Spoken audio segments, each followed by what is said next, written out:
zitandukanye n'iza kera. Totaloma imbwa ya kera yo ukuntu yari imeze yabaga yarinda urugo sevre siri mujura niyo yaba ari mu kilometero ikamwumva ikamoka.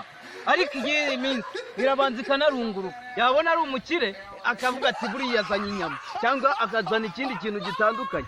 Imbwa iyi minsi niyo wagira uti niyanarya n'umuntu ngo imuhamye gute ari umujura yamukubita yitwaje akawunga.